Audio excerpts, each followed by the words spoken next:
Bonjour. Bonjour à tous. Merci de nous rejoindre pour l'émission de ce soir. Nous allons attendre quelques minutes pour commencer.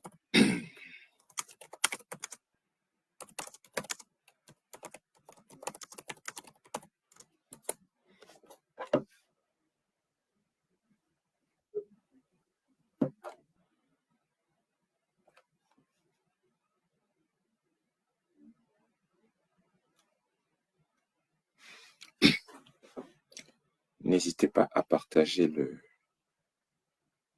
lien.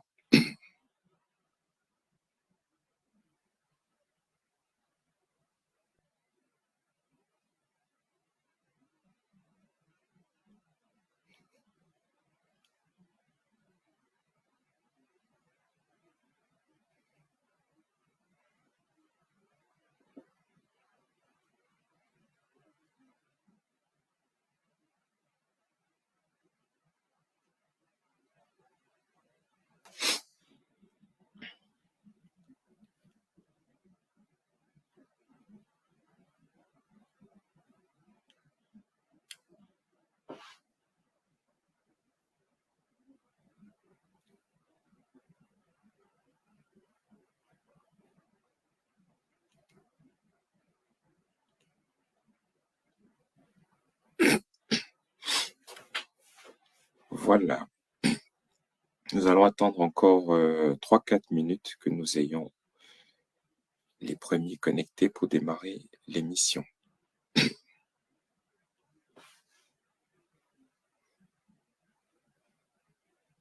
N'hésitez pas à partager le lien.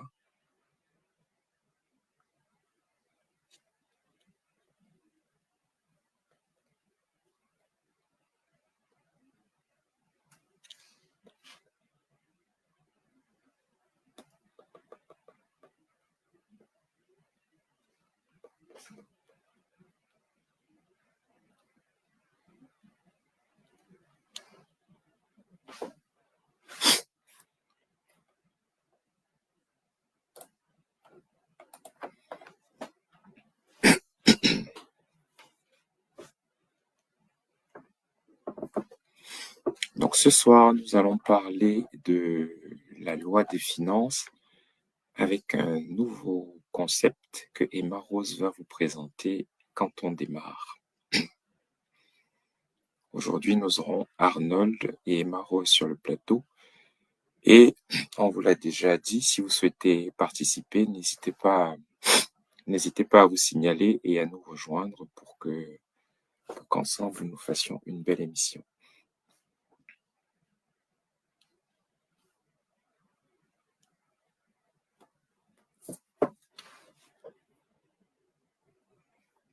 Emma Rose.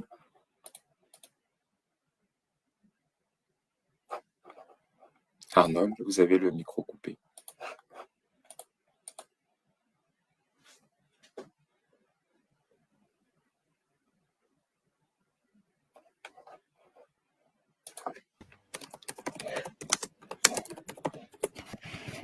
Bonsoir à ceux qui sont déjà connectés.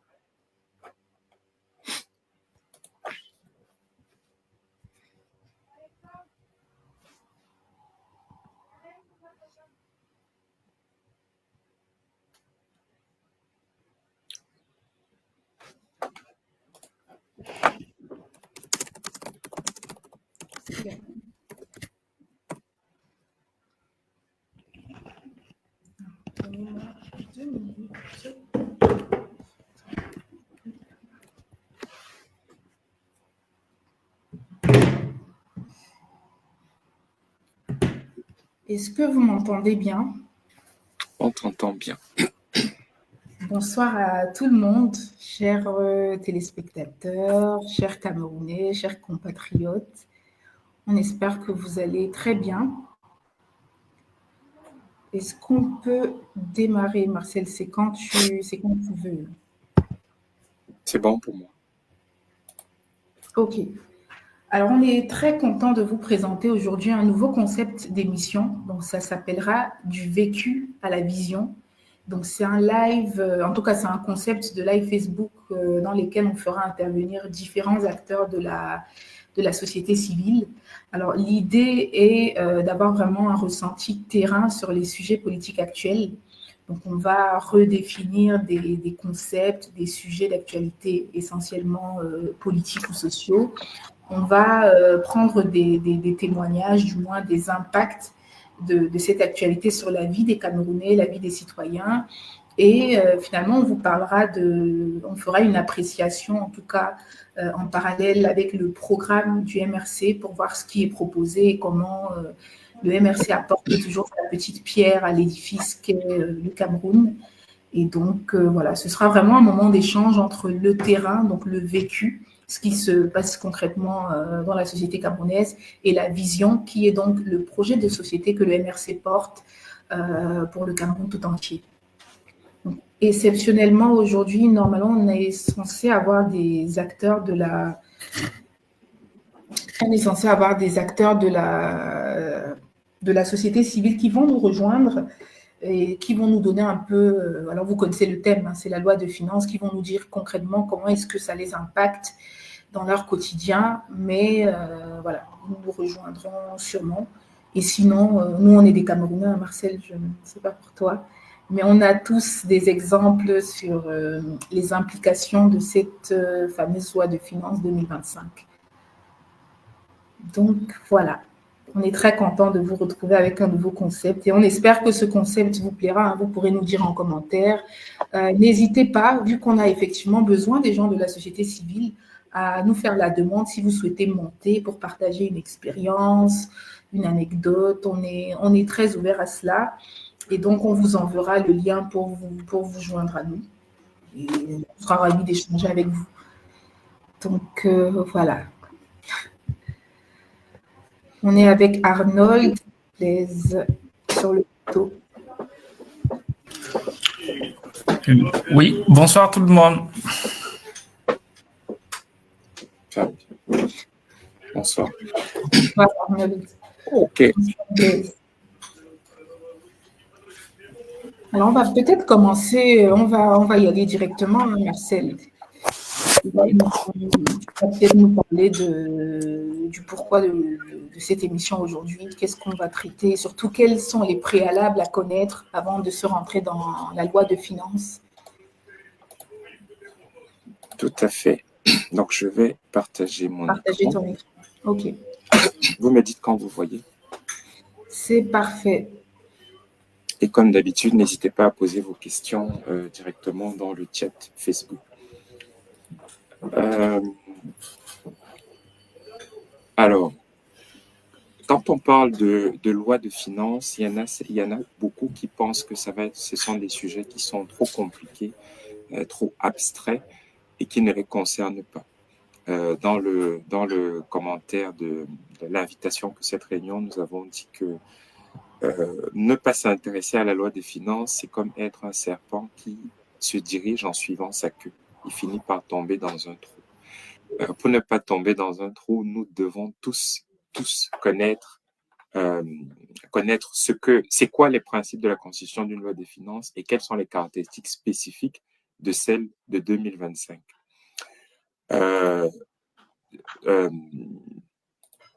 Donc, pour parler de la loi des finances, il faut d'abord revenir sur les bases. C'est quoi un État? L'État Kesako, ça signifie quoi? On peut donner plusieurs définitions, mais ce qui est sûr, c'est que l'État n'existe que par son action. C'est-à-dire que si l'État n'a pas d'action, on ne peut pas parler d'État. Et on prend quelques exemples de ces cas. Quand on prend les peuples premiers, donc les peuples qui vivent dans des zones qui ne sont pas entrés, comme on dit, en contact avec la civilisation, ces peuples-là ne peuvent pas dire qu'ils connaissent un État. Ils ne savent pas ce que c'est la police, ils ne savent pas ce que c'est la justice avec des juges et des avocats, ils ne savent pas ce que c'est l'hôpital. Ils ont leurs pratiques qui sont hors de tout environnement, enfin de tout encadrement étatique. Un autre cas, ce sont les zones enclavées que l'on retrouve malheureusement en nombre au Cameroun. Quand vous êtes dans des zones enclavées du style que l'on retrouve à l'issue de cette route boueuse, si vous souhaitez accoucher, vous êtes obligé de le faire là. Vous ne pouvez pas dire, je vais aller à l'hôpital qui est à 40 km. Vous ne pouvez pas. Les enseignants qu'on affecte dans votre localité, ils ne viennent pas. Il n'y a pas de tribunal de première instance, il n'y a rien. Donc, les zones enclavées, c'est un autre exemple d'absence de l'État parce que l'État n'a pas les moyens d'exercer une quelconque action sur le coin. Et le troisième exemple que l'on peut prendre, ce sont ce qu'on appelle des zones de non-droit. Donc, les États dans l'État, ce sont des zones, et ça se retrouve dans pas mal de pays, y compris au Cameroun, où la police ne peut même plus entrer dans la zone, dans le quartier, elle ne peut plus entrer parce que là, vous trouvez des gens qui ont créé de nouvelles règles dont l'État n'est pas présent. Et l'État n'existe pas que par son action. A contrario, un État présent, c'est un État qui va avoir une action autour de la sécurité, il va protéger les citoyens. C'est un État qui va avoir une action autour de la santé, il va construire des hôpitaux, former des médecins. C'est un État qui va avoir une action autour des infrastructures routières, énergétiques, qui va avoir une action autour de la justice, du climat, des affaires. Donc, on va voir son action. Et cette action nous permet d'aller directement à la définition de recettes et dépenses et de budget et de loi de finances. Pour agir, on a dit l'État n'existe que s'il agit. Pour agir, l'État doit disposer de moyens. Ces moyens financiers, c'est issu des recettes de l'État. Donc, tous les moyens dont dispose l'État sont issus de ces recettes. Et quand il réalise quelque chose, quand l'État opère une action, ce sont des dépenses. Donc, les recettes et les dépenses sont les deux constituants du budget. Et donc le budget, c'est l'ensemble du pilotage, c'est l'ensemble des outils qui permettent de piloter les recettes et les dépenses de l'État. Donc, l'action de l'État, la collecte de recettes et la dépense. Et le budget est présenté dans ce qu'on appelle une loi des finances. Donc, la loi des finances, c'est ce que nous allons faire par la suite. La loi des finances 2025, c'est l'ensemble de ce que l'État va collecter ou prévoit de collecter en 2025. Et vous verrez que quand on dit collecter, ça veut dire que chacun d'entre nous paiera quelque chose, et surtout les plus pauvres. Et c'est également l'ensemble des dépenses que l'État va faire. Et l'État ne peut pas agir sur la santé, l'éducation, l'école, quel que soit l'endroit où on se trouve au Cameroun, s'il n'y a pas de dépenses et donc si ce n'est pas budgétisé dans la loi de finances. Donc, c'est pour ça qu'elle revêt une importance capitale. Et avant de continuer, on va quand même faire un petit rappel pour dire à quel point c'est important d'avoir une loi de finances qui est pertinente et efficace. Le premier rappel, c'est quoi? C'est la définition des recettes fiscales. On a dit, l'État dispose de moyens issus des recettes. Les recettes, elles sont de 4 ordres. C'est principalement la TVA. Donc, c'est la taxe sur la valeur ajoutée. C'est-à-dire que chaque fois que vous achetez une baguette de pain, chaque fois que vous achetez 1 kilo de riz, chaque fois que vous achetez 1 litre d'essence à la station-service, dedans, il y a une quote-part qui est reversée à l'État. C'est la taxe sur la valeur ajoutée des biens et services produits. Après, on a également d'autres taxes sur les biens et les services. Par exemple, les frais de douane. Ces taxes ces deux taxes concernent la consommation parce qu'elles impactent ce qu'on consomme, la TVA et la taxe sur les biens et services. Après, on a les impôts sur les bénéfices des sociétés. Et enfin, on a l'impôt sur le revenu des personnes physiques. Voilà les 4 types de recettes fiscales. Ce qu'on peut également dire, c'est que dans un État quelconque, et a fortiori le Cameroun qui est là, la part des taxes issues de la consommation est toujours la plus importante. Et au Cameroun, par exemple, ça c'est des données de 2021, entre la TVA et les taxes sur les biens et services, c'est 58% des recettes qui sont collectées. 58%. Qui paye ça? Si vous regardez, là c'est le cas de la France en 2019, et la conclusion sera pire encore au Cameroun. On a divisé la population en déciles de revenus, c'est-à-dire que là, c'est les 10% qui ont le moins de revenus, là, c'est les 10% qui ont le plus de revenus, et là, c'est la moyenne. On se rend compte qu'en France, 80% de la population gagne à peu près la moyenne du PIB par habitant, à peu près. Au Cameroun, où on a une situation plus inégalitaire, ça signifie que plus de 90% des gens gagnent moins que $1 600 par an, ce qui nous fait à peu près 84 000 par mois. Plus de 90% de la population gagne moins de 84 000 par mois. Et le profil des taxes sur la consommation dans le porte-monnaie de quelqu'un, il est à peu près fixe, quels que soient les revenus que l'on a. Il est autour de 12%. Mais il va impacter plus les pauvres.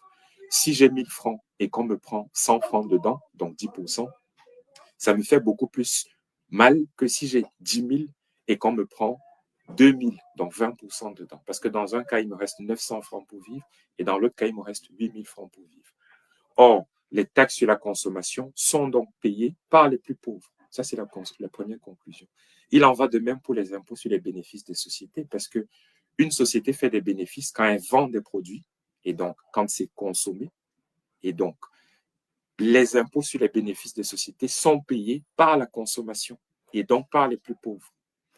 Et de même pour l'impôt sur le revenu des personnes physiques, vu la répartition de la population, ce que l'État pourra collecter, et ce n'est pas la première source de collecte, est payé par les plus pauvres. C'est la même chose pour les recettes non fiscales. On va parler ici des royalties sur l'exploration des mines, du pétrole et tout. C'est-à-dire quand l'État donne une concession d'exploration du pétrole, par exemple à Total Energy, il reçoit des royalties. À qui appartiennent ces royalties? Il y a des blagues qui disent que on peut prendre l'argent, on peut vendre le Cameroun et on se distribue l'argent. C'est à peu près la même chose. Le sous-sol, ce qu'il y a dans le sous-sol appartient à tout le monde. Donc, si on devait le vendre, chacun aurait une quote-part. Et comme il y a beaucoup plus, 90% des gens qui gagnent moins que 84 000, cet argent appartient plus à eux qu'aux 10% les plus aisés. Donc, les royalties, là, c'est aussi l'argent des plus pauvres. Et le troisième source de financement, c'est les emprunts, c'est la dette, quand on s'endette. Mais la dette sert à financer les projets qu'on va rembourser demain. Donc, demain, on va les rembourser avec de nouvelles recettes fiscales. Donc, même les emprunts sont payés par les gens qui payent ça, donc les plus pauvres. La première conclusion, c'est que ce sont les pauvres qui payent l'impôt, en absolu, parce que c'est eux qui contribuent le plus, et en relatif, parce que c'est eux que ça impacte le plus. Or, l'État, on l'a dit, n'existe que par les moyens dont il dispose, donc par l'impôt. Donc, première conclusion, l'existence même de l'État, c'est une injustice. Est-ce que ça veut dire qu'il faut qu'on arrête l'État? Non. Pourquoi? Parce que l'absence de l'État, c'est une injustice encore plus grande. On illustre. Il y a une route qui n'est pas goudronnée. Ici, vous voyez des gens qui marchent parce qu'ils n'ont pas les moyens de faire autrement. Ils sont bloqués. Mais il y a quelqu'un qui va venir avec son gros 4x4, il va tout mettre et il va pouvoir passer. Donc, les riches, quand il n'y a pas de route, avec leur gros 4x4, ils se débrouillent à passer. Les pauvres marchent. L'hôpital, c'est la même chose. Quand il n'y a pas d'hôpitaux de bonnes conditions, les riches vont se faire soigner à l'hôpital de Neuilly ou dans les cliniques privées. Les pauvres vont dans les mouroirs. L'éducation, c'est la même chose. Quand on est 45, 50, ça c'est même petit, quand on est 100 dans une salle de classe ou quand il n'y a pas de prof, les riches vont trouver des répétiteurs ou ils vont mettre leurs enfants dans d'autres écoles et les pauvres ne vont pas le faire. Et enfin, s'il n'y a pas de sécurité, si la police est défaillante dans un État, les riches vont trouver des gardiens privés pour assurer leur sécurité et les pauvres ne pourront pas assurer leur sécurité. Et donc, sans État, ce sont les pauvres qui subissent le plus. Sans État, ce sont les pauvres qui subissent le plus. Donc, il faut un État, mais comment on jugule l'injustice même de la collecte des recettes? Avec deux principes. Le premier principe qui est sur les recettes, c'est que les recettes doivent viser à épargner les classes les plus défavorisées. Par exemple, avec un impôt progressif sur les revenus qui fait qu'il y a des barèmes selon la... Donc, c'est toujours les pauvres qui payent. Par contre, il faut minimiser cette injustice.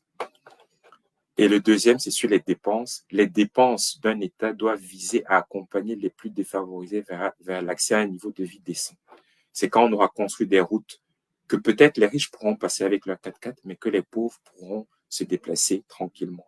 C'est quand on aura construit des hôpitaux de qualité que les pauvres pourront se soigner tranquillement, même si les riches également peuvent se soigner. C'est quand on aura un système éducatif et scolaire pertinent que les pauvres également auront des enfants qui pourront accéder à la prospérité, même si les riches en profitent. Et c'est quand on aura une police qui assure la sécurité de tous les concitoyens que tous nos concitoyens pourront dormir sur leurs deux oreilles. Donc voilà la première partie de l'exposé qui vise à dire, et c'est ce qu'on fera dans la suite quand on va analyser maintenant la loi des finances, étant donné tout ce qu'on a dit, il faut que ces deux principes soient respectés. Donc Emma Rose, j'en ai fini pour la première partie.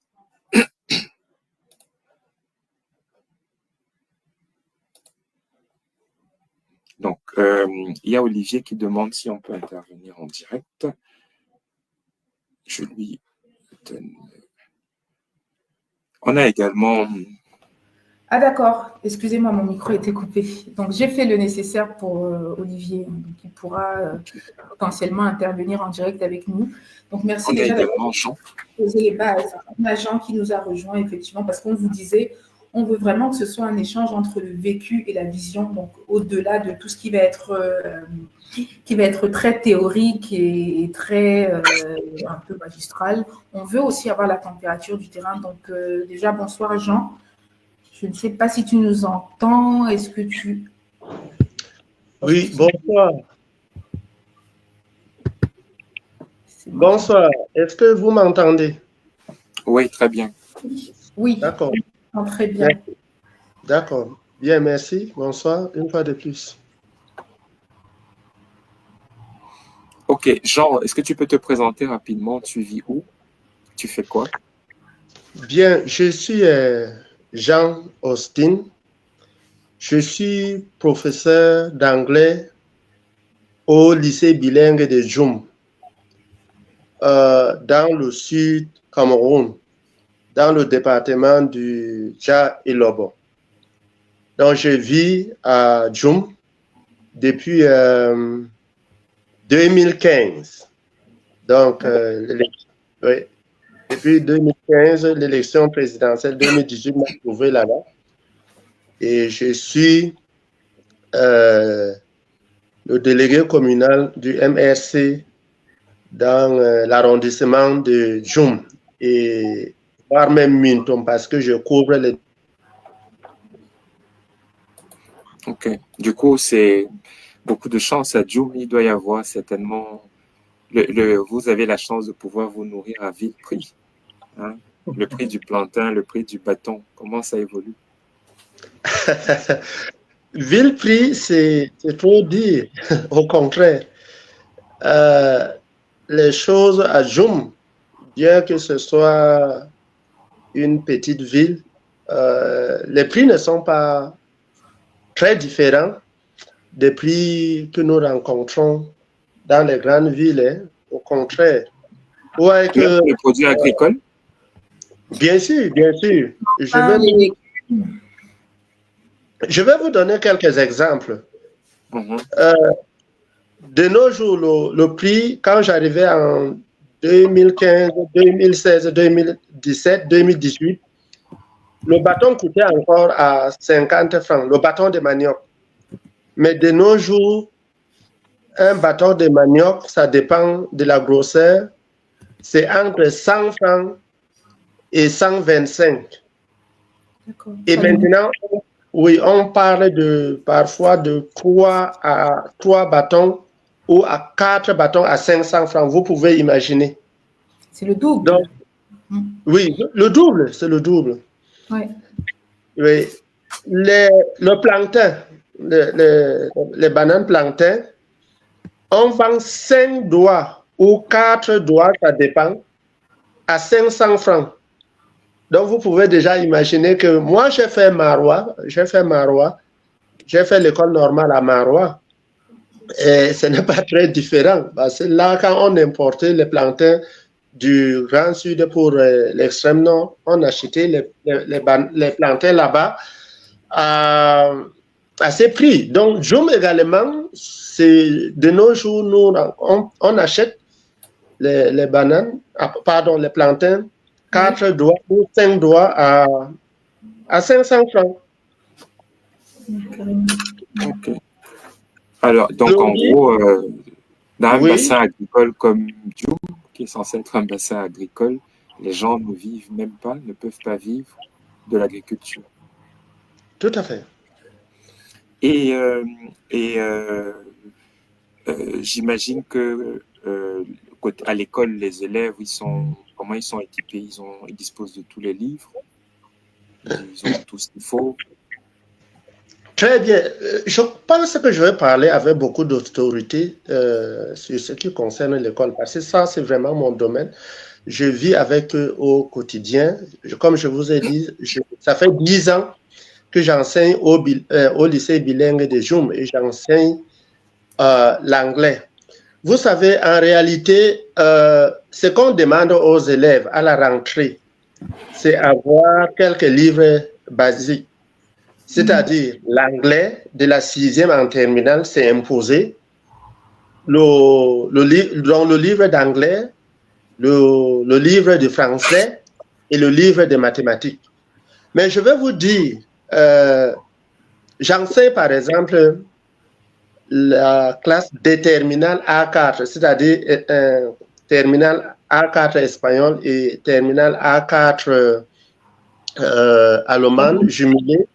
Donc, les deux terminales sont réunis dans une même salle et ils sont au nombre de 70. Sur 70 élèves en classe de terminale A4, et vous savez que l'anglais fait partie et même la matière du premier groupe en terminale A. Sur 70 élèves, nous avons 2 élèves tout simplement qui ont le livre d'anglais. Et vous savez qu'on ne peut apprendre une langue sans le livre. Je dis bien 2. 2 en terminale. Donc, faire par exemple les lectures, ce qu'on appelle reading comprehension, c'est pratiquement difficile. C'est difficile parce que parfois on demande parfois aux élèves de photocopier certaines pages. Même jusque-là, c'est un problème pour que les gens photocopient par exemple les pages pour que nous puissions faire des lectures. Donc c'est difficile. Je dis bien, nous avons 2 livres d'anglais en terminale, plus le mien, ça fait 3 en terminale A4. En 6e allemand, en 3e allemand, là où j'enseigne, sur 60 élèves, j'ai 5 qui ont les livres.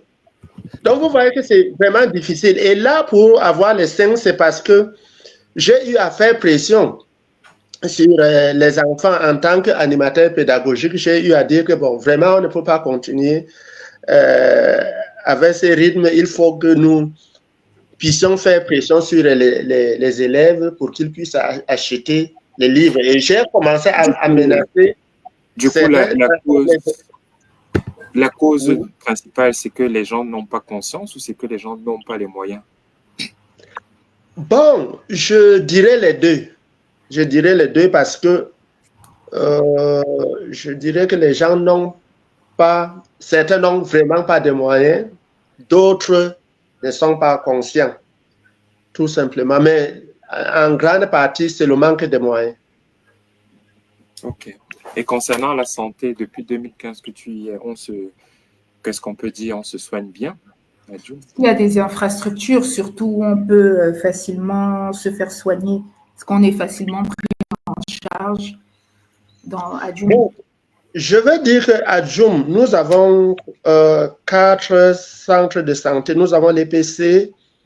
Nous avons 3 centres de santé à Djoum, même dans le centre de santé de l'EPC, le centre de santé à Bing et le district de santé de l'hôpital de l'arrondissement de Djoum. Alors, là, sur ce plan, on a quand même des infrastructures.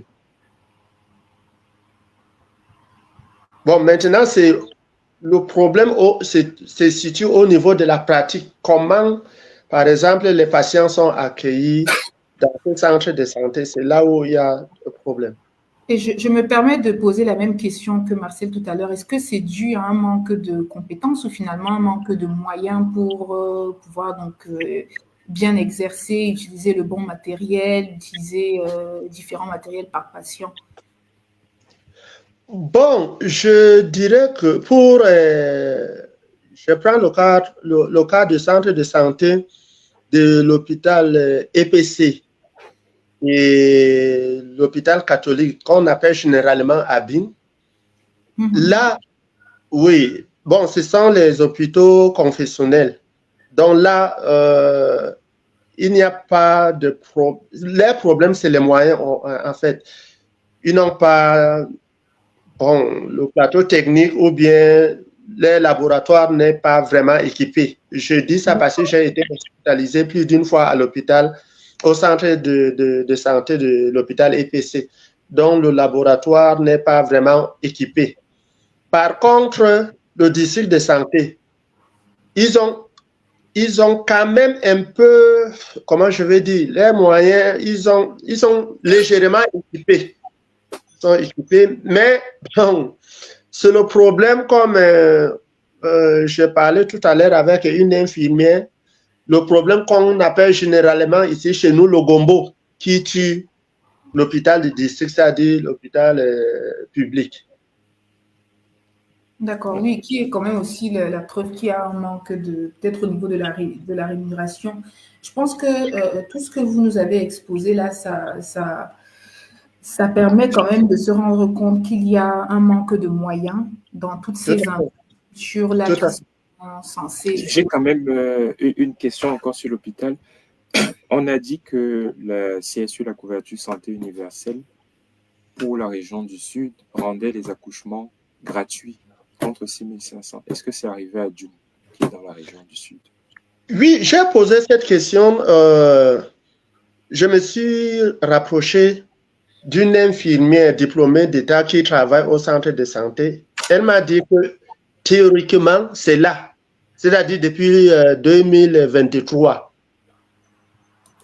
Mais la pratique comme elle a dit, c'est le problème de Gombo. Nous sommes, bon, pour vous qui êtes de l'autre côté, quand on parle de Gombo ici, c'est la corruption, la pratique de la corruption, c'est-à-dire les pots de vin qu'on donne, même pour se faire soigner, même quand le malade, on amène son malade et puis les infirmiers demandent encore autre chose pour prendre soin de ton malade. Ok, donc merci Jean pour ce témoignage. Si on le résume, on a parlé d'agriculture qui ne produit pas assez. C'est pour ça qu'on a des prix, même pour des produits comme le bâton. Je rappelle que dans le sud, le manioc, c'est la base de toute l'alimentation. Et si on a ces prix, c'est qu'il y a un problème de production. On ne va pas parler de maïs, de soja et de toutes les autres denrées qu'on importe. On a parlé d'éducation, où la qualité laisse à désirer, pas parce que les professeurs ne sont pas engagés, mais parce que la population a un problème de revenus qui ne peut pas donc suivre. Tout à fait. On a parlé de santé, où il y a des grands discours théoriques qui disent que on a des infrastructures, on fait le CSU, mais dans la réalité, les populations ne le vivent pas. Vous allez voir tout à l'heure dans la loi des finances, notamment ce qu'on appelle le pilotage par objectif, que quand on définit mal les objectifs, on se retrouve à faire n'importe quoi. Donc, merci Jean pour ce témoignage. Tu peux rester. Si tu souhaites intervenir plus tard, tu pourras le faire. Olivier. Merci. Oui, je vais balancer de l'autre côté. OK. Merci. Bonsoir Olivier. Oui, bonsoir. C'est à moi. Mettre les écrans, Marcel, la disposition pour qu'on voit tout le monde.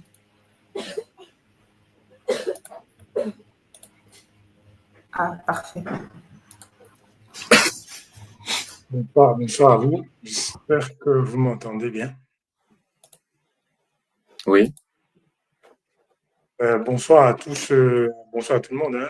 C'est la première fois que j'ai la possibilité d'intervenir dans cette discussion dominicale, désormais. Et pas la dernière, j'espère. Comment? Et pas la dernière. Tu as dit que c'est la première fois. Non, c'est la première fois pour moi. Ah oui, et pas la dernière. Ah d'accord. Ok, pas la dernière pour moi, d'accord. Bien sûr que non. Bien sûr que non. Je vais essayer d'être plus présent. Donc, j'avais juste quelques commentaires pour compléter disons, la présentation que Marcel a faite au début. Parce que fidèle à lui-même, il a présenté les choses toujours de la façon la plus didactique possible, que ce soit le plus accessible possible. Et c'est toujours une bonne approche.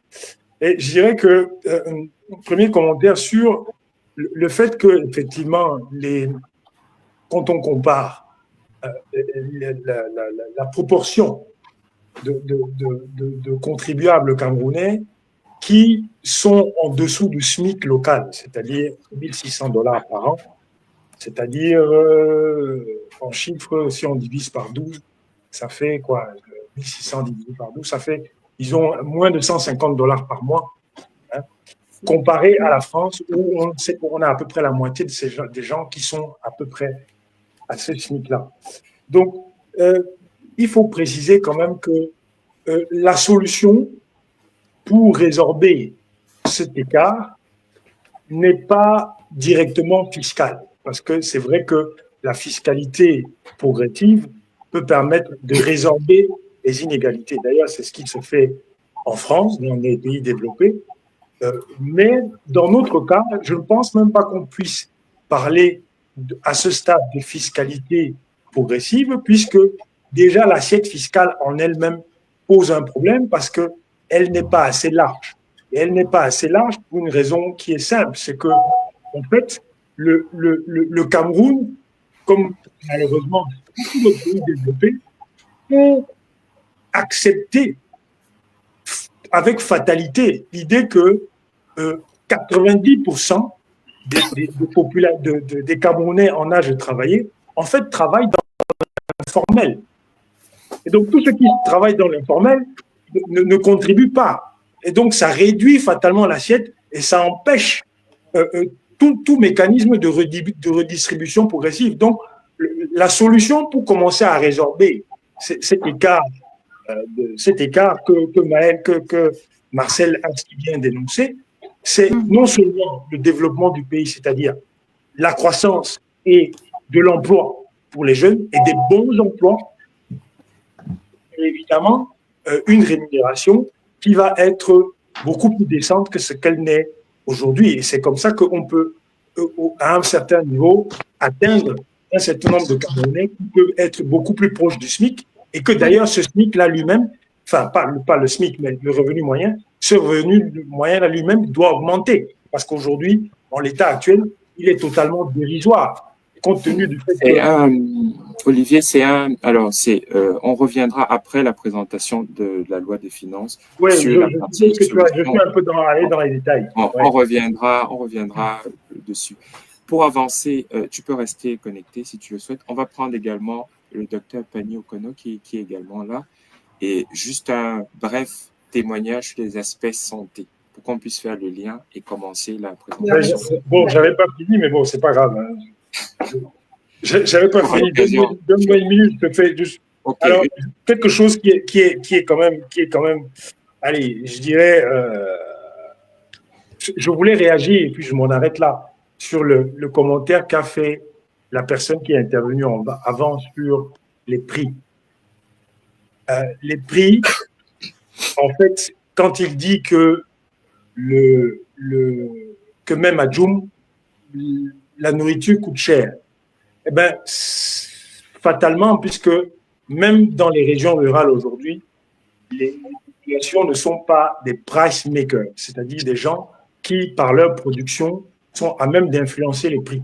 Ils sont plutôt des price takers puisqu'ils subissent l'inflation importée, non seulement de l'extérieur, parce que nous sommes liés à un franc CFA qui dépend de l'euro, avec toutes les importations que l'on fait, et en plus du fait une inflation qui est importée de celle des villes. C'est-à-dire que quand à Douala, à 50 km, on vend, je ne sais pas, je donne un exemple bête, un œuf à 50 francs, 50 km plus loin, il est difficile de vendre le même œuf, même s'il est produit localement, 2 fois moins cher. Nécessairement, le prix que l'on trouve en ville pour des raisons X ou Y, il va influencer le prix qu'on va trouver même en région rurale. Donc, Voilà, Ok. bon. On précise quand même, merci Olivier, on précise quand même que si on produisait suffisamment de pour Douala et pour la zone locale, Ah bien ce c'est oui, ne serait pas évidemment que s'il y avait une production qui était beaucoup plus abondante et avec des moyens de transport qui permettent d'irriguer cette production à toutes les régions du pays, c'est clair que ça aura un effet favorable sur les prix, ça c'est clair. On va prendre un dernier témoignage. Merci Olivier, donc docteur Pani Okono. Alors, présentation rapide. Alors, merci. Bonsoir Marcel, bonsoir tout le monde. Présentation, c'est me présenter, c'est ça? Oui. Ah ouais, je suis docteur Ginex Pani Okono. Je suis en cycle de spécialisation en fin de formation de chirurgie orthopédique et traumatologie. Donc, je suis médecin camerounais et j'ai fait ma formation de base au Cameroun, à l'université de Douala, et puis par la suite, je suis venu au Sénégal pour la suite de ma formation. Et pourquoi pas au Cameroun? Alors, c'est une très bonne question. Pourquoi pas au Cameroun? Bon, parce que le patron de ma spécialité au Cameroun, c'est le professeur Baebek. Lui-même, juste pour te dire, pour rigoler, ses 2 ou 3 enfants sont ici avec moi à Dakar. Donc, je ne veux pas dire, ça témoigne de la très bonne qualité de formation qu'il y a au Cameroun, mais bon, tu comprends par là ce que je veux dire. Mais après, le professeur Baebek a le mérite de dénoncer justement ce système. Oui, il a ce mérite, mais après, il n'est pas forcément... voilà. Ok, on ne va pas parler de personnes de manière systémique. Qu'est-ce que tu voulais nous dire sur le système de santé camerounais? Alors, je voulais... je vais d'abord dire désolé d'être arrivé un peu en retard parce que j'ai pris le live en cours. J'étais en train d'écouter le témoignage de celui qui parlait du centre de santé de Djoum et au-delà. J'étais au bloc, donc c'est comme ça que j'ai pris le live. Donc en fait, ce que j'étais en train de dire, que je voulais répondre à ce témoignage, c'est que le problème des services sanitaires au Cameroun, c'est le manque de personnel qualifié. Ce n'est pas pour dire que le personnel qui est là n'est pas de bonne qualité ou bien n'est pas... je veux dire quoi? C'est juste pour dire que le personnel qui est actuellement dans des postes comme par exemple à Djoum là-bas, c'est des gens qui sont pris au tas et qui n'ont pas de formation, qui n'ont pas de qualification majeure. Tu parles des médecins ou des infirmiers? Je parle partant même des médecins jusqu'aux infirmiers et ainsi de suite. Parce que le problème ne vient pas forcément d'eux, le problème vient de la hiérarchie de la répartition des ressources humaines du ministère. Nous, par exemple, quand nous finissons notre formation, on nous a miroité le fait que ce sont les plus méritants qui seront affectés en premier, ou du moins qui choisiront leur poste d'affectation, ainsi de suite, ainsi de suite. Mais après, ce n'est pas pour dire que lorsque les premiers partent dans les grandes villes, le reste doit être forcément dans des villes dérisoires. Non. Mais le problème qui survient par la suite, c'est que ceux qui sont affectés dans les hôpitaux de choix là sont bizarrement les plus cancres et qui, au final, ceux qui doivent, entre guillemets, être méritants, ou du moins ceux qui ne connaissent personne là-bas, sont obligés de se retrouver dans des structures de rien là. En soi, ce n'est pas un problème parce qu'à la base, on est tous médecins et on est formés pour pouvoir travailler et soigner des Camerounais. Et toi-même, tu as été affecté dans une zone un peu éloignée? Bon, ouais, ça, c'est pas pour parler de moi. Ouais, moi, j'avais été affecté à l'extrême nord dans un village après Mokolo. Ça s'appelait Roi. Et quelles étaient les difficultés là-bas? Les difficultés, il y en a... Enfin, il y a énormément... Il y a toutes les difficultés, c'est-à-dire accéder à là où j'étais affecté. Je prenais la voiture, bon, je faisais 2 jours, je partais de Douala pour Mokolo. Et puis, par la suite, je devais quitter Mokolo pour Roi sur une moto. Bon, vous savez, l'extrême nord, c'est des montagnes et des cailloux. Ce n'est pas une route qui est bien faite, donc il n'y avait pas de bitume, il n'y a rien. Donc il faut prendre une moto et aller sur les cailloux et voilà, arriver au poste d'affectation. Et arriver là-bas même, tu arrives dans un site comme celui-là, il n'y a rien. Moi, je me suis retrouvé à faire heureusement pour moi, je savais déjà faire des césariennes. Je me suis retrouvé à faire des césariennes avec l'anesthésie locale, c'est-à-dire tu fais de la xylocaïne. Après, bon, ça c'est pour ceux qui comprennent ce que ça veut dire. Donc, j'étais en train de dire avant que Marcel ne m'interrompe que le problème c'est de pouvoir voir comment est-ce que tu gagnes ta vie en tant que médecin ou du moins en tant que personnel de la santé comparé à d'autres qui sont peut-être dans d'autres villes qui ne méritent pas mieux ou du moins plus que toi. Et c'est ça qui amène les uns et les autres à faire ce que mon frère là a dit, les gombos, voilà. Parce que les gars, en fait, cherchent des moyens de suivi pour pouvoir, du moins, comment? Donc, on a compris. Je dis, donc, en gros, tu dis, c'est parce qu'ils ne sont pas très bien traités, ils ont des difficultés en termes de moyens logistiques pour travailler et la rémunération n'est pas à la hauteur de leurs attentes. Donc, il y a une facilité à succomber à la corruption et encore moins bien servir les populations. Okay. Donc, c'est ça. Du coup, on va passer maintenant à la deuxième phase. Et Marose, peut-être tu peux l'introduire. Merci, Badi. Tu peux rester également comme Olivier. On parlera de santé encore, hein, donc tu peux rester pour intervenir si tu le souhaites. Justement, effectivement, ça rejoint ce qu'on disait en introduction. L'État, en tout cas, tant dans ses recettes qui doivent viser à épargner les classes les plus défavorisées, même dans ses dépenses, doit pouvoir prioriser, doit pouvoir objectiver, en tout cas en termes de priorité, comment est-ce qu'il va accompagner les plus défavorisés, autant pour moi en général, mais bon, les Camerounais vers un accès de vie beaucoup plus décent.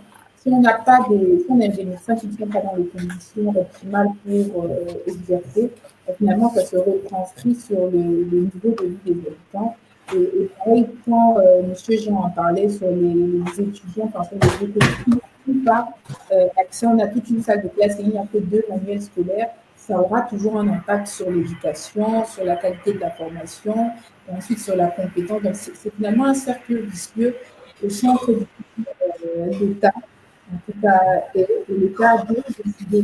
Donc concrètement, là, on va passer à la loi de finances, on va voir un peu ce qui est prévu dans cette fameuse loi. Je te laisse juste présenter, mettre ton partage. C'est bon. Ok, on continue. Donc, je rappelle ce qu'on disait. Pour un bon budget, il faut que les recettes visent à épargner le plus possible les classes les plus défavorisées et que dans les dépenses, on voit clairement l'accompagnement les plus défavorisés. Quand on regarde notre loi de finances, la première constatation que l'on peut avoir, c'est que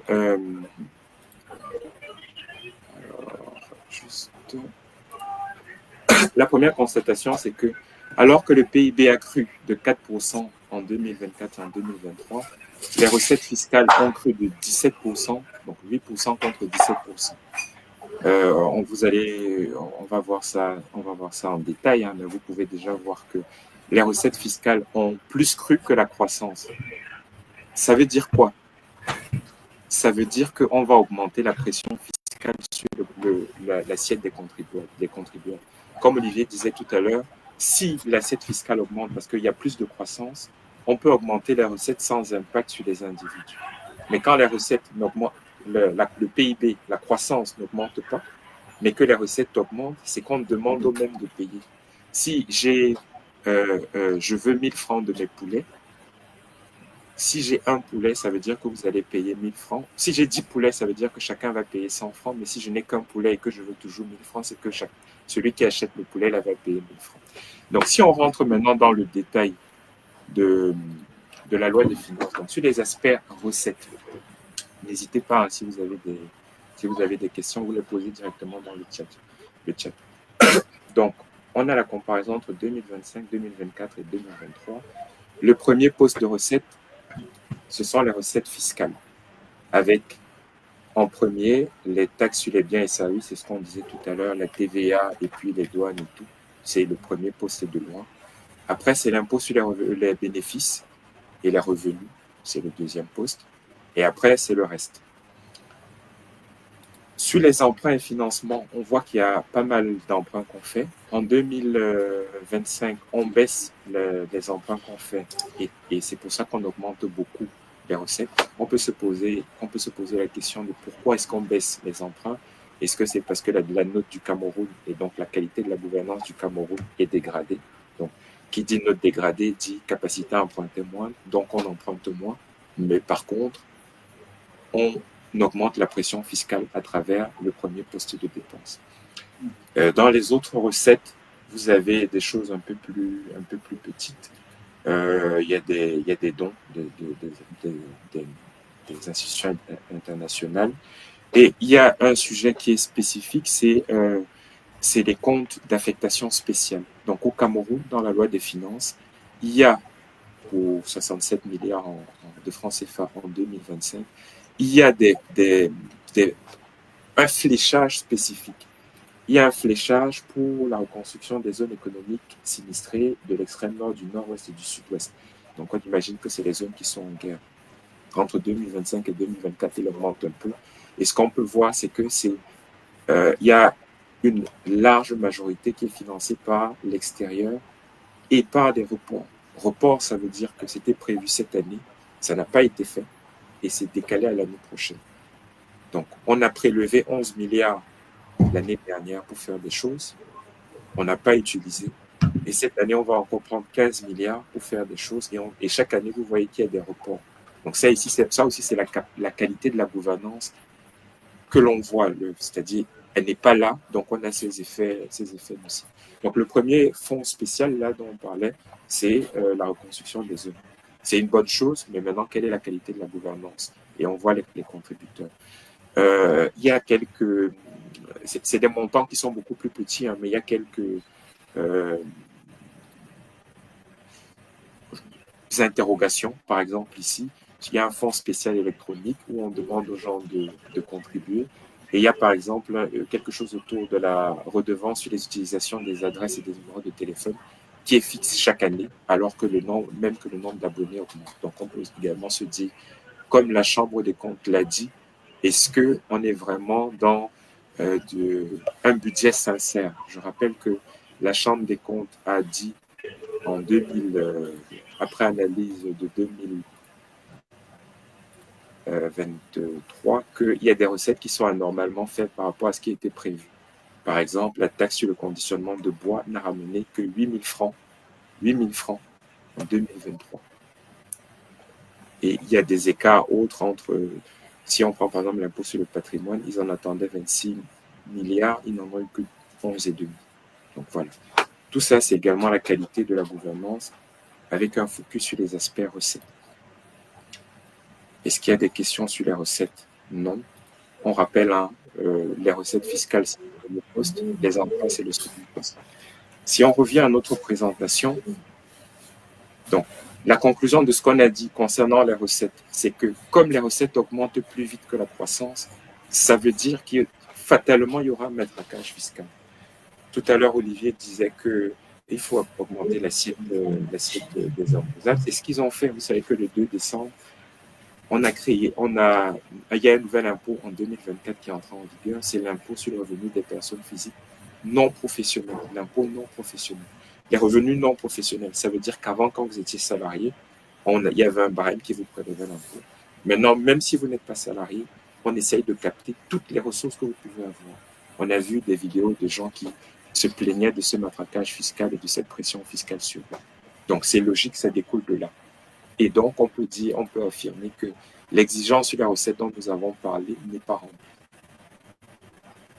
Est-ce que nous avons des questions?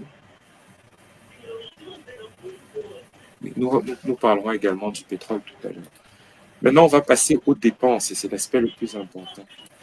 La première chose, c'est qu'il y a plusieurs observations quand on regarde les prévisions de dépenses du budget de 2025. Le premier, c'est que on ne dispose pas d'objectifs clairs, poste de dépense par poste de dépense. Quand on fait le focus ici, on voit que dans le budget global, on a 87% des dépenses qui sont dites faites par objectif. Et quand on enlève les charges financières de la dette, qui sont le principal poste de dépense, en gros, c'est 80% des dépenses qui sont faites par objectif. Mais en fait, ce ne sont pas de vrais objectifs comme vous aurez l'occasion de le voir. C'est des objectifs mal définis qui ne peuvent donc pas permettre de piloter une quelconque action. Parce que si on ne sait pas où on va, si on ne sait pas comment on arrive à bon port, on ne sait pas du tout où on va. C'est un bateau qui vogue sans gouvernail. Indicateur PASTEC, ça veut dire vert à l'extérieur et rouge à l'intérieur. Donc, on a pas mal d'indicateurs comme ça, vous le verrez. La deuxième chose que vous verrez, c'est qu'il y a un sacrifice des générations actuelles. Elles sont sacrifiées parce que nous avons des fonds discrétionnaires qui sont disproportionnés. Discrétionnaire, ça veut dire qu'il n'y a même pas d'objectif qui est annoncé. Le ministre peut utiliser cet argent dans son ministère sans avoir de compte, même théorique 40. Vous verrez également. Et puis, on a des choix d'allocation qui sont vers des secteurs qui ne sont pas non productifs ou vers des secteurs qui ne sont pas stratégiques. Et enfin, on a des générations suivantes qui sont en danger du fait de la faiblesse des investissements et du fait de l'importance du remboursement de la dette. Et donc, sans plus de détails, on passe aux dépenses. Alors, les dépenses en 2025, pour l'instant, c'est 7 milliards, presque et demi. En général, en juin, il y a une loi de rectification qui va faire évoluer. Ça a été le cas en 2024 et en 2023, mais on part dessus. Ce qu'on constate, c'est que le premier poste de dépense, c'est la dette, c'est le remboursement de la dette, qu'elle soit intérieure ou extérieure. Que les dépenses d'investissement ne sont pas plus élevées que les dépenses de personnel, c'est le même ordre. Que les dépenses de biens et services sont au même niveau que les dépenses d'investissement, c'est 1,67 milliard contre 1,71 milliard. Donc, on est à peu près du même ordre. Donc, on voit qu'on a une faiblesse de l'investissement par rapport au reste et on voit la prépondérance de la dette. Si on fait un petit focus, mais rapide, sur la dette, on a comparé depuis 2008, vous savez qu'en 2006-2007, il y avait une bataille pour atteindre le point d'achèvement PPTE, où on a eu une remise de notre dette du club de Paris. Et depuis, la dette n'a fait qu'augmenter. Et là, vous voyez, par rapport aux dépenses, la part de la dette, à la fois en absolu et puis en relatif, donc là, c'est 100%, vous voyez la part de la dette au FEDITA. Il y a eu une baisse avec le Covid, mais vous voyez que ça remonte. Donc, on ne fait que s'endetter. Et quand on regarde la qualité des infrastructures, on ne voit pas ce que cette dette a produit. Et donc, c'est également très inquiétant parce que la part de la dette augmente, du remboursement de la dette ou des emprunts augmente dans nos dépenses, sans qu'on ait vu ce que les précédents emprunts ont ramené de manière concrète au Cameroun. Donc ça, c'est un premier plus d'inquiétude. Et si tu me permets, Marcel, juste pour agrémenter sur ce point, on a par exemple lors du dernier emprunt, le dernier emprunt réalisé par le Cameroun, je crois que c'était en février 2024, où une partie justement de l'argent qui avait été demandé sur les marchés financiers devait servir à rembourser des dettes. Donc, on part sur des marchés, on fait des emprunts pour rembourser des dettes. Originalement, voilà, à partir du moment où on fait des emprunts, on doit essentiellement miser sur des investissements, parce que ce sont ces investissements qui vont générer des revenus devant supporter le remboursement de ces dettes-là.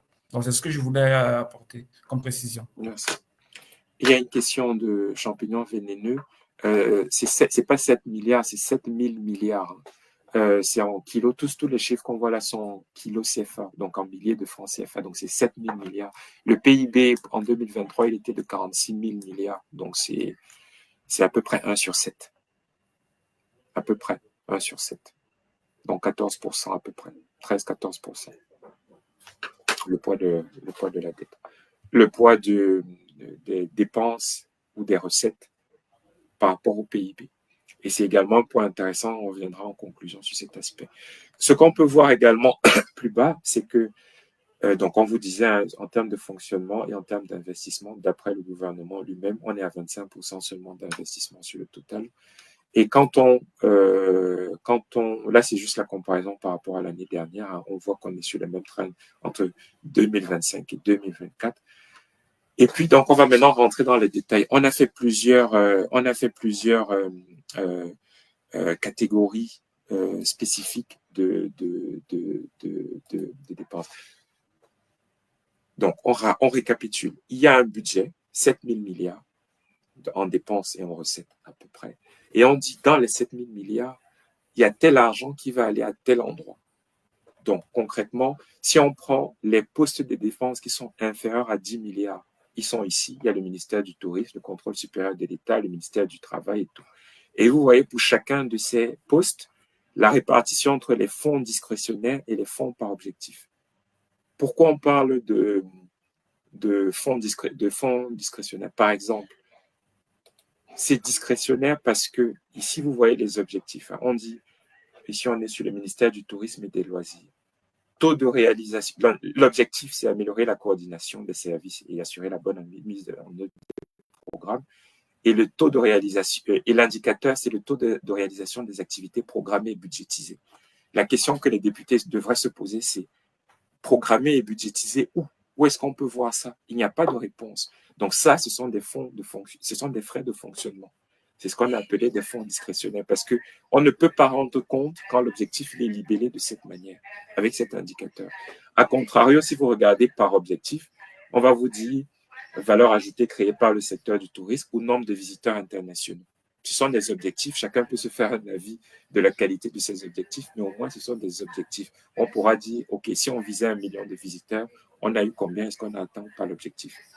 Si on prend par exemple le ministère du Travail et de la Sécurité, dont le budget est d'à peu près 8 milliards, on a la même répartition. Les fonds discrétionnaires, on dit toujours taux de réalisation des activités budgétisées. Quelles activités? On ne sait pas. Par contre, les objectifs, on va dire la proportion des travailleurs de sexe qui font ci ou ça, la proportion de la population active qui fait ci ou ça. Donc, on pourrait piloter, mais on peut quand même s'interroger sur la qualité de ces objectifs. Si on regarde globalement comment ils définissent les objectifs, on va dire pourcentage de la population sensibilisée, nombre d'entités contrôlées et auditées, voilà. On peut quand même parler d'objectifs, même si, comme vous le verrez, ils sont pas toujours bien définis. Donc, pour les petits postes d'affectation inférieurs à 10 milliards, vous voyez la répartition entre les fonds par objectif et les fonds discrétionnaires, et c'est majoritairement du discrétionnaire. Après, on passe entre 10 et 20 milliards, et là, vous retrouvez le ministre des Postes et Télécommunications. On peut se dire, dans le monde du 21e siècle, on parle d'intelligence artificielle. Quelle est la part qu'on met dans les télécoms? Quelle est la part qu'on met dans ces sujets? Ben, vous voyez, c'est 18 milliards. La réforme publique de la fonction publique, la réforme administrative, vous voyez les problèmes que l'on a au Cameroun en termes de performance de l'administration. Ben, c'est 17 milliards. Le ministère des Marchés publics, c'est 17 milliards. Les PME, c'est 16 milliards. Ça veut dire que s'il faut venir en appui aux PME, il n'y a que 16,4 milliards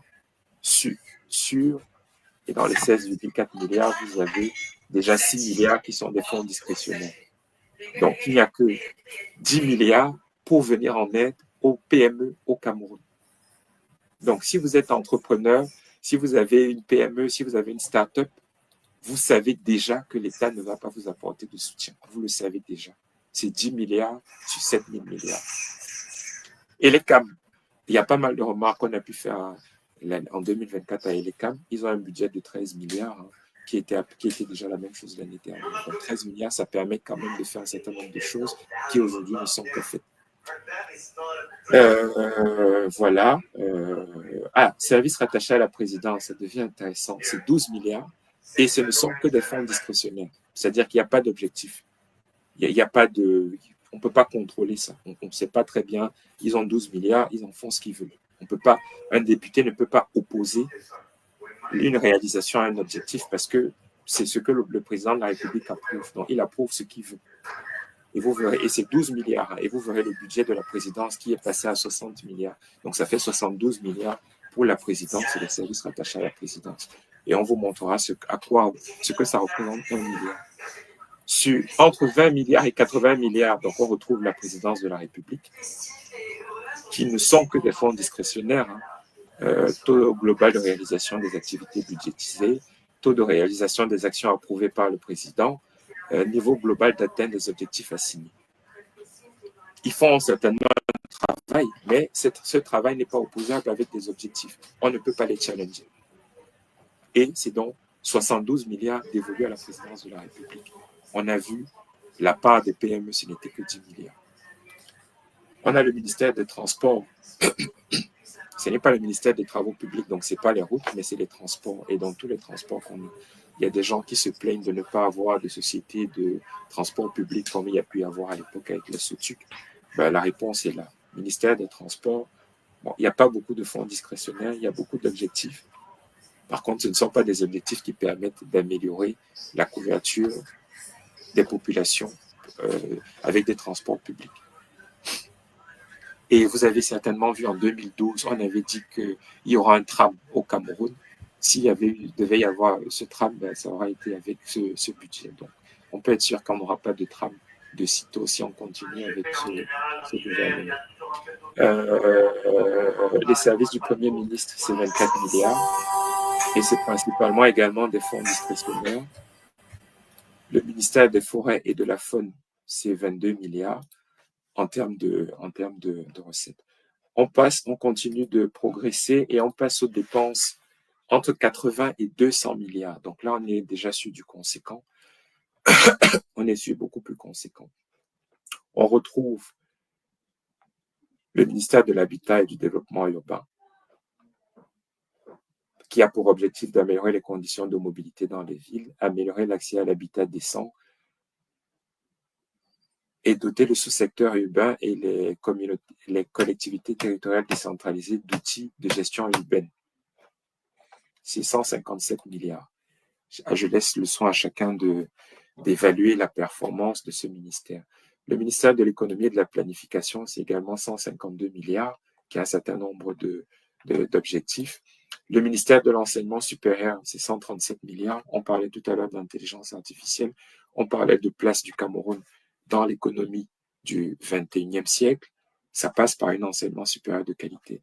Tout à l'heure, le docteur Pani nous parlait des difficultés qu'ils ont eues pendant leur formation. C'est valable pour les médecins, mais c'est valable pour un certain nombre d'autres catégories. Aujourd'hui, vous avez des doctorants en sciences politiques. Ceux qu'on favorise, c'est ceux qui font des thèses sur les silences du président. C'est eux qui obtiennent des postes après parce qu'ils font de la politique. Au lieu de consacrer l'énergie de l'enseignement supérieur à des choses qui vont rapporter au Cameroun, qui vont améliorer la production du Cameroun, que ce soit l'économie, les sciences et même les sciences politiques, parce que même en sciences politiques, on a un certain nombre d'enjeux, le vivre ensemble, comment on peut combattre le tribalisme, comment on peut avoir une décentralisation qui soit plus effective. Ça, c'est de la science politique. C'est vers ça qu'on devrait orienter la recherche, mais ce n'est pas vers ça. Ce n'est pas en tout cas ça que ce système promeut. Voilà. La DGSN, donc c'est la police, beaucoup de frais de fonctionnement, 622 milliards. Les investissements, c'est 100 milliards. Et après, on passe aux affectations les plus importantes. Donc là, vous retrouvez la dette publique intérieure et la dette publique extérieure, principalement. C'est les plus importantes. Et après, vous avez le ministère des Travaux publics. Je pense que c'est M. Nganou Djoumessi. Donc, c'est eux qui sont censés construire les routes. Et donc, ils nous disent que pour 457 milliards, ils vont développer et moderniser les infrastructures routières et de franchissement. Ils vont restaurer et améliorer le réseau bitumé. Ils vont optimiser un certain nombre de choses. Pour 457 milliards. Est-ce qu'il y a des questions par rapport à ce qu'on se dit là? Moi, je peux intervenir, si possible? Oui. Alors, d'abord, Marcel, franchement, bravo pour ce travail. Hein. C'est un travail de fond qui est franchement très appréciable d'avoir décortiqué cette loi de finances comme ça. Bon, je ne vais pas être très long, je vais juste prendre 5 minutes si vous voulez bien, parce que je vais faire quelques... C'est vraiment très intéressant tous les chiffres que tu apportes à tous ceux qui sont présents ici et ceux qui vont écouter après. Faire un premier commentaire pour dire que, en réalité, si on parle de matraquage fiscal, il faut quand même être relatif là-dessus. Parce que d'une manière générale, il faut qu'on sache que le niveau de prélèvement global dans nos pays sous-développés, notamment le Cameroun, reste relativement faible par rapport au niveau de prélèvement que l'on peut retrouver dans des pays industrialisés. Il faut savoir qu'au Cameroun, le niveau de prélèvement global n'atteint pas 20%. C'est à peu près la même chose pour des pays comme le Sénégal, la Côte d'Ivoire ou autres. En France, on est sur des taux de prélèvement qui sont autour de 40% en moyenne. Donc, mais on ne peut pas prendre non plus aux gens qui n'ont pas. C'est ça la question. Donc, on en revient toujours à la problématique de il faut créer de la croissance, il faut créer des emplois, il faut créer de bons emplois qui vont permettre aux gens de gagner leur vie décemment, de manière à ce que la contribution, que l'élargissement de l'assiette devienne efficace. Parce qu'aujourd'hui, même si le gouvernement veut élargir l'assiette autant qu'il le peut, de toute façon, il y a très peu de gens qui travaillent et qui ont des revenus qui sont suffisamment conséquents pour être taxés de façon substantielle. Donc, en fait, c'est le chat qui se mord la queue. Le gouvernement aura beau augmenter ses taxes et rajouter la pression fiscale sur le peuple camerounais, il n'arrivera pas à ses fins. Et comme tu le disais au départ, les pauvres seront toujours de plus en plus pauvres, en réalité. Deuxième commentaire que je voulais ajouter, c'est que je crois que tu l'as dit de façon un peu rapide, et tu me diras si je me trompe sur le chiffre. Le gouvernement camerounais annonce souvent qu'à peu près 25% de son budget, c'est la part de l'investissement. Moi, je peux affirmer avec une certaine colère même, devant tous ceux qui nous écoutent aujourd'hui, que c'est un gros mensonge. C'est un mensonge abominable. Parce que, je vous dis, 25% ou même, disons, 20% de budget d'investissement. Ce budget-là, il est aujourd'hui à 7 000 milliards. Si on considère qu'il y a 20% d'investissement, ça fait combien? Divisé par 100 milliards. C'est 1400. Non, sur les 7 000 au total, sur les 7 000 milliards. C'est 1600. Donc, combien? Ça fait 1600 milliards. Donc, oui. Ça voudrait dire qu'on voudrait faire quoi au Camerounais? Que l'État du Cameroun investit directement chaque année entre, disons, 1600 milliards, ou peut-être moins, puisque le budget n'était pas le même il y a 10 ans. Mais c'est qu'il faut. Si on prend un exemple simple, avec 1500 milliards, vous construisez des routes, des autoroutes, du nord au sud du Cameroun, de l'est à l'ouest, plus des routes nationales.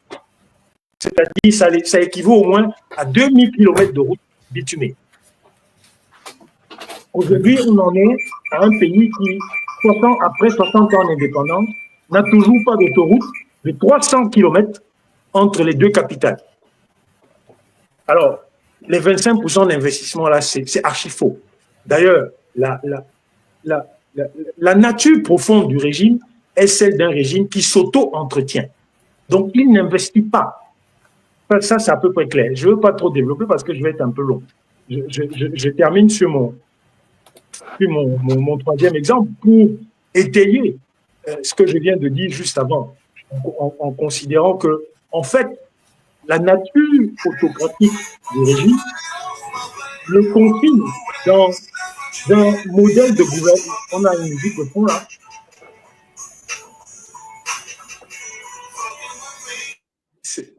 Oui, je disais que la nature intrinsèquement autocratique du régime le confine dans un modèle de gouvernance qui entretient son propre nombril.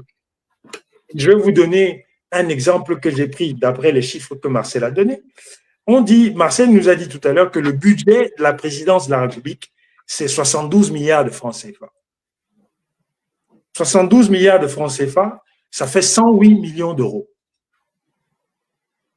Le budget de la présidence de la République de l'Élysée en France, d'accord, c'est 126 milliards de francs CFA.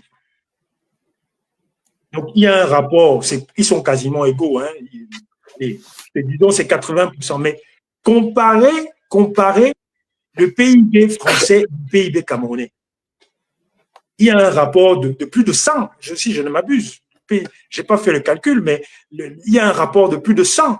Donc, on se rend compte qu'on a une présidence de la République avec un président qui ne se déplace nulle part, qu'on ne voit nulle part, allez, on peut le dire, qui ne travaille pas, hein, mais il a toute une administration qui consomme autant d'argent de budget de fonctionnement qu'un pays comme la France, qui est 6e puissance mondiale. Alors, Olivier, si je peux donner juste quelques éléments entre ce que tu as dit. Donc là, vous avez une vue.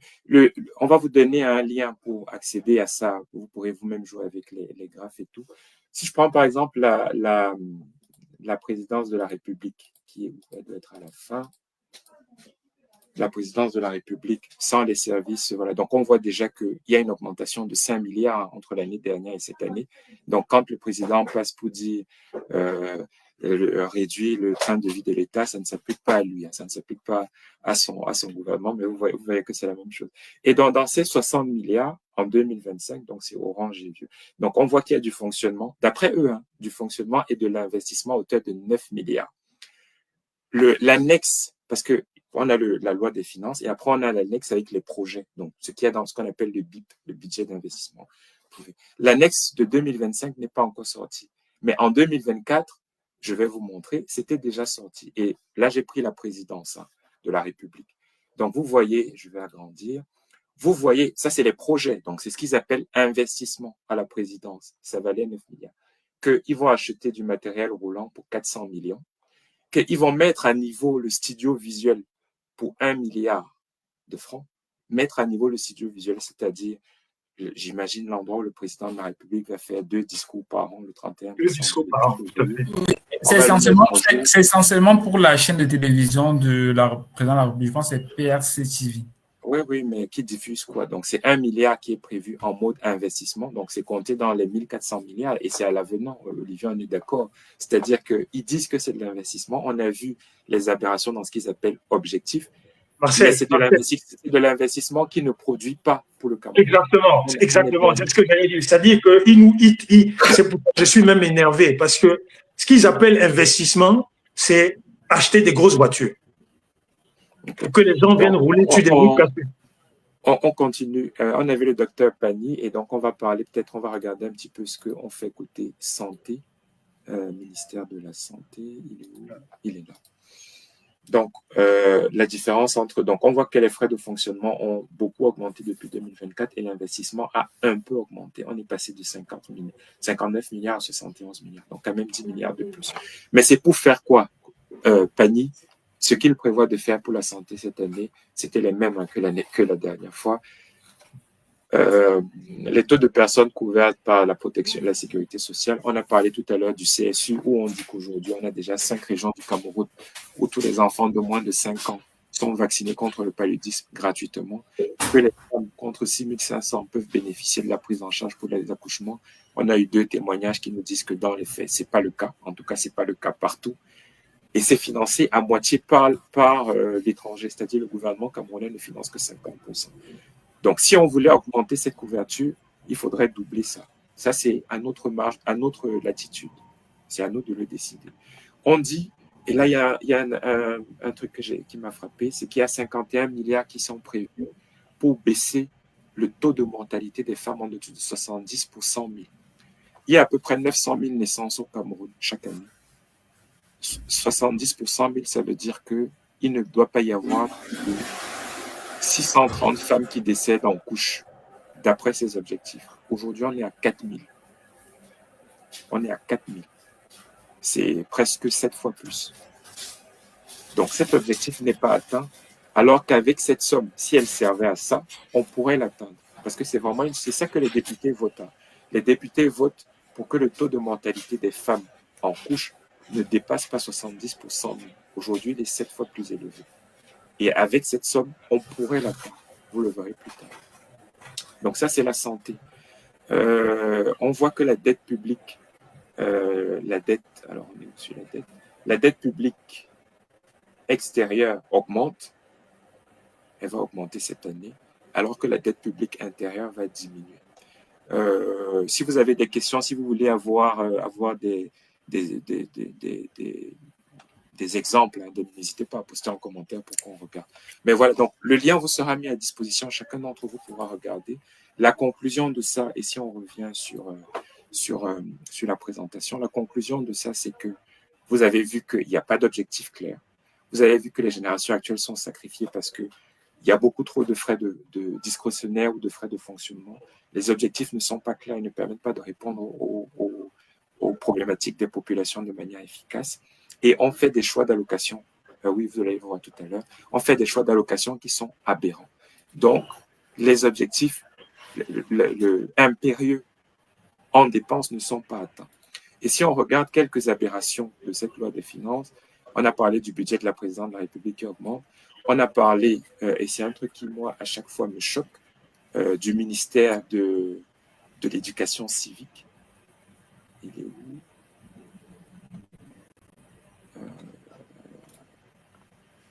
Ministère de l'Éducation civique. Il faudra que je mette un filtre, en fait, pour le retrouver rapidement. Alors, bon, je vais voir ici. Il coûtait 30 milliards. Ministère de l'Éducation civique. C'est 30 milliards de francs. 30 milliards. Ces objectifs. Accroître l'insertion économique des jeunes encadrés dans les structures du ministère, c'est 10 milliards. Qu'est-ce que ce ministère fait? On n'en sait rien. Inculquer les valeurs civiques, morales et éthiques aux populations, 8 milliards et demi. Renforcer les valeurs républicaines au sein des populations, c'est 5 milliards. Ce ministère qui ne sert à rien coûte 30 milliards. 30 milliards. On a un autre, ça c'est des petites incongruités, hein, au niveau du ministère des Transports. On a un truc autour de la météo pour 1 milliard, ministère des Transports, ministère des marchés publics, des postes et télécommunications, ministère des Transports. Nous avons pour 1 milliard amélioré la production et la vulgarisation des informations météorologiques. Donc peut-être qu'ils ne savent pas qu'il y a Google Météo qui existe ou ce genre de système. Mais en tout cas, on met 1 milliard. Et l'année dernière, c'était 900 millions, donc en augmentation de 200 millions. On met 1 milliard pour produire des bulletins météo. Peut-être que c'est pour la navigation aérienne, peut-être. Mais même là, je suis sûr qu'il y a des systèmes qui permettent aux contrôleurs aériens d'obtenir ces informations sans ce coût-là. Voilà. Donc, il y a un certain nombre d'aberrations. Et une des aberrations les plus importantes, c'est le prix à la pompe. Et on va bientôt terminer, c'est le prix à la pompe. On vous parle souvent de subventions. Ils disent qu'ils subventionnent le carburant.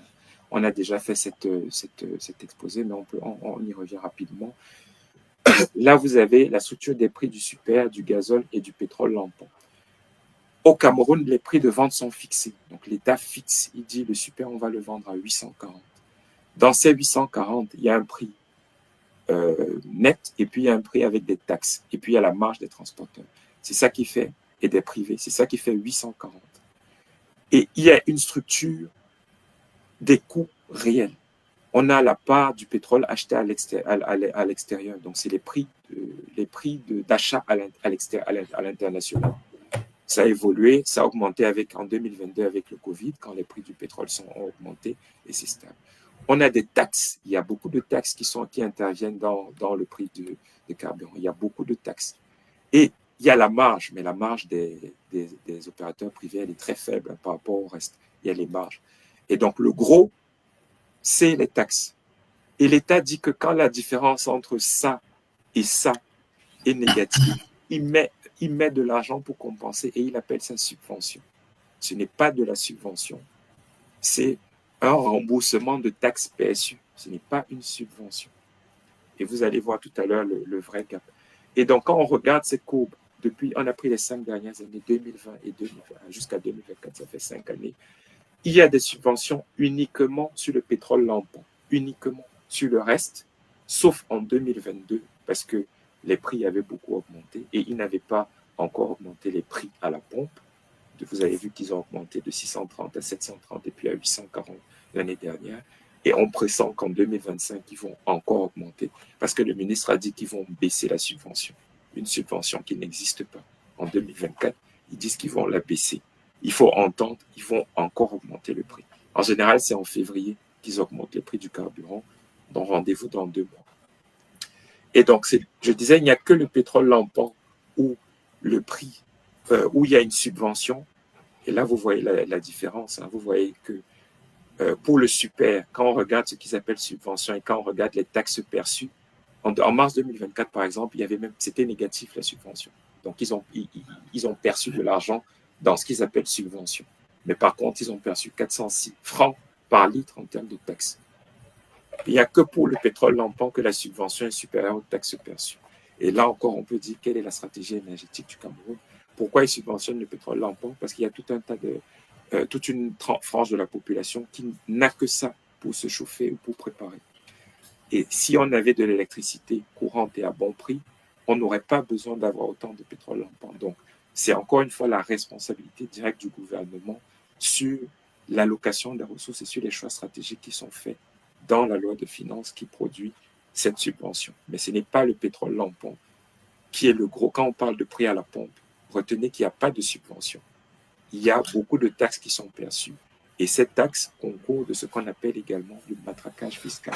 Parce que ça va irriguer toute la société, que ce soit le transport, l'entrepreneuriat, l'agriculture. Tout va être irrigué par cette hausse de prix que l'on a eue en 2023 et en plus en 2024. Et ce n'est pas...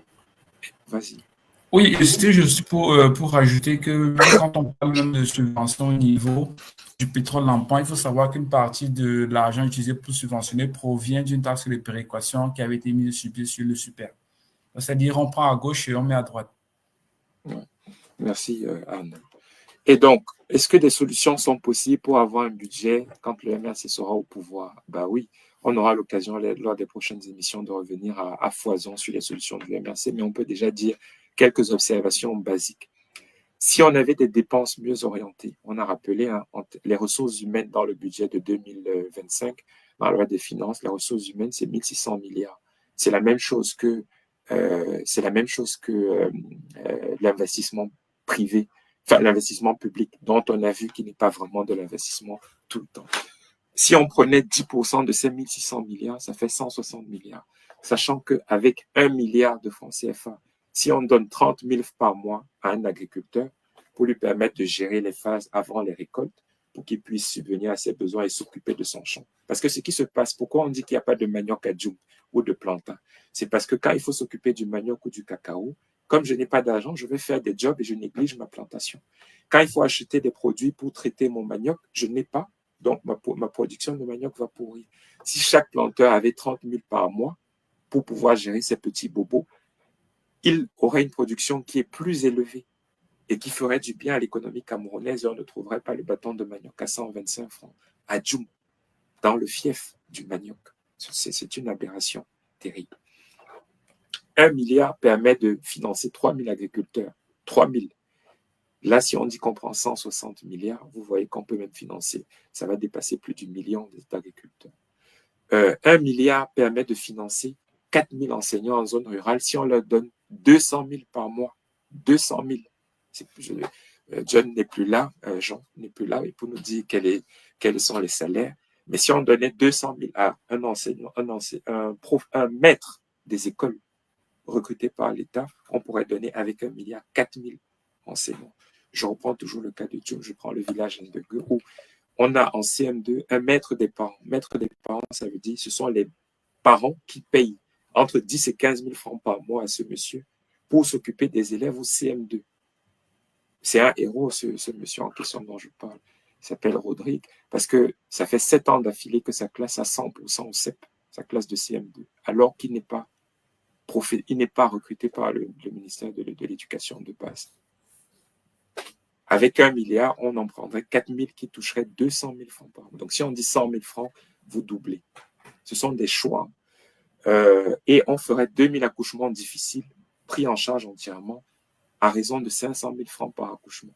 C'est-à-dire le cas que Pani nous disait, on peut dire dans les 500 000, quand on identifie que c'est une grossesse difficile, on évacue la maman dans le centre de santé à Marois, par exemple, bien à l'avance. On s'occupe d'elle et elle fait son accouchement. Quand tout est prêt, elle rentre à Roy, là où il n'y a pas les routes, là où c'est difficile. Alors que lui, il était obligé de faire des césariennes dans des conditions difficiles.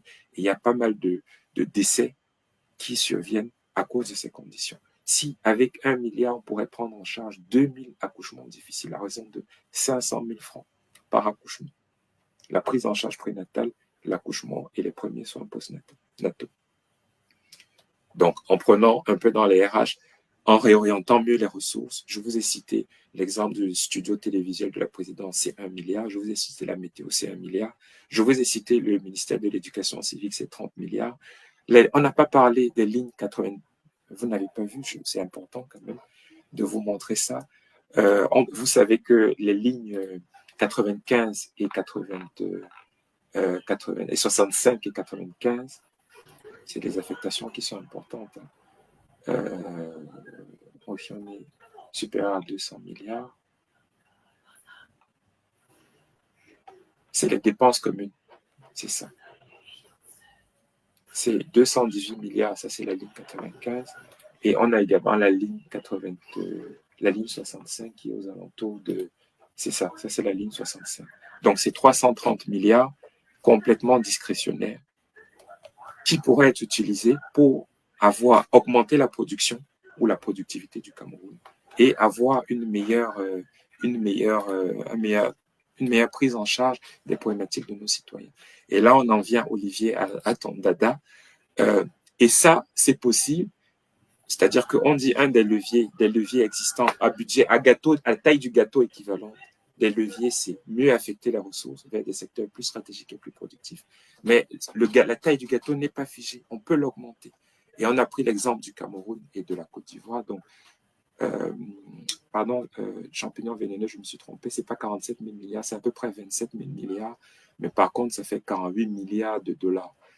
Vous voyez, le PIB de la Côte d'Ivoire, c'est 78 milliards. Si on avait ce PIB, en baissant les impôts, on aurait plus de recettes. Parce que l'assiette fiscale serait plus élevée. Vous me direz, est-ce que c'est possible de rattraper la Côte d'Ivoire? Oui, parce que vous voyez que si on prend le PIB par habitant, la Côte d'Ivoire a à peu près la même population que le Cameroun. En 2010, on avait à peu près... ils n'étaient pas très loin en termes de PIB par habitant. Mais en 2021, ils nous ont complètement largués. Notre PIB par habitant n'a pas bougé. On est rattrapé par le Sénégal, on est largué par le Ghana, on est largué par la Côte d'Ivoire. Si on avait des politiques économiques, et ça passe dans le programme du MRC, par la prise en compte des parties prenantes et un certain nombre de projets, on aura l'occasion de revenir sur la formation adaptée des personnels, sur l'accès aux capitaux, sur l'accès à l'énergie, sur la production des matières premières, sur la mécanisation de l'agriculture, sur la sécurité juridique, sur une administration performante, sur une politique fiscale et douanière intelligente, sur la qualité des infrastructures. Si on avait ça, on serait en mesure de rattraper la Côte d'Ivoire. Et si on rattrape la Côte d'Ivoire, on aura beaucoup plus de recettes pour intervenir en baissant les impôts ou la pression fiscale que chacun d'entre nous peut ressentir. Ça, c'est le résultat de politique. Et c'est ce que le MLC se propose dès 2025 de faire. Je pense que c'est le dernier slide que nous avons. Voilà, je ne sais pas s'il y a des questions, si vous souhaitez qu'on revienne sur des éléments. Margot, je ne sais pas si tu es toujours là. Elle n'est plus là. Donc, Arnold... Marcel, je voulais dire quelque chose. Yes. Bon, c'était une proposition. Hein. C'était au sujet des formations sanitaires. Bon, parmi les problèmes que tu as relevés, tu as parlé de la mortalité maternelle, qui est effectivement due au manque de personnel qualifié, de personnel de personnel qualifié dans des structures, dans les zones reculées. Alors, l'une des solutions, selon moi, ça c'est un avis que je dirais personnel qui vient de mon expérience d'ici au Sénégal, que les structures doivent être autonomes. C'est-à-dire, une structure sanitaire dans une zone reculée doit avoir la capacité de pouvoir recruter des gynécologues, des sages-femmes, des personnels qualifiés en fonction de leurs demandes. Parce que, étant au ministère de la Santé, on n'est pas à même de savoir quels sont les domaines qui consultent de plus à l'hôpital de District de Djoum, par exemple. Pourtant, toi et moi sommes d'accord que à Djoum, on sait qu'il y a, enfin, à Djoum, tu sais que l'enfant de tel, il est gynécologue ou bien il est sage-femme, le fils de l'autre, c'est machin, machin, ainsi de suite, ainsi de suite. Donc, ou même encore à l'hôpital de district, on a des étudiants en formation qui viennent en stage. Et à la fin du stage, on sait que bon, on a ce besoin dans cette spécialité-là. Et donc, voilà telle personne que nous, hôpital, on peut recruter et après pallier à ce problème de mortalité maternelle. Il y a une autre chose que je voulais relever, c'était par rapport aux différentes allocations financières que tu as évoquées là, qui se fait dans ces zones-là.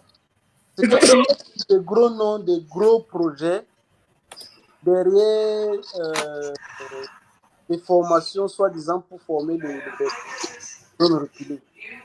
Moi, là où j'étais, un vendredi soir comme ça, moi, mon chef, il habitait à Marois. Il n'était jamais arrivé enfin, il arrivait à peut-être 1 ou 2 fois par trimestre. Il t'appelle au téléphone, il te dit, Doc, tu es là? Il dit, oui, docteur, je suis là-bas sur place. Il me dit, OK, il y a une formation sur le choléra là. Tu sais que bientôt, c'est la saison du choléra qui arrive. Donc, il faut que tu appelles les infirmiers de la zone du district, en tout cas. Que tu leur fasses un petit cours sur le choléra là. La délégation a envoyé tel montant. Bon, voilà, voilà une partie que je vais te faire un dépôt Orange Money là. Si tu m'envoies les rapports demain avec les photocopies de CNI, numéro d'identité et émargement. Est-ce que tu vois ce qui se passe? C'est-à-dire, toi qui es dans la zone, évidemment, tu restes peut-être 4, 5, 6 mois. Enfin, pas 4, 5, 6 mois. Tu restes beaucoup de temps sans avoir de quoi manger. Et après, un jour, le chef de district t'appelle comme ça, il te dit, bon, petit, voilà un petit, bats-toi. Évidemment, toi, tu vas te battre. Tu ne vas pas refuser, mais tu vas... Je ne sais pas si tu vois un peu ce que je dis. Je vois très bien. Du coup, les rapports étaient faits même avant les formations, c'est ça? Bah ouais, non, le rapport, bon oui. Après, tu te bats comme tu peux. Parce qu'il y en a qui sont dans des zones très reculées où tu ne peux pas, pour pouvoir arriver là, il y en a même moi, dans mon district, il y en avait qui n'avaient pas, il n'y avait pas de réseau là où ils sont. C'est-à-dire, il me dit que donc moi, je peux être disponible que tel jour. Donc, il se déplace pour se mettre à un endroit pour pouvoir me joindre au téléphone. Et donc, ce genre-là, tu ne peux pas l'appeler pour qu'il fasse une formation vendredi demain.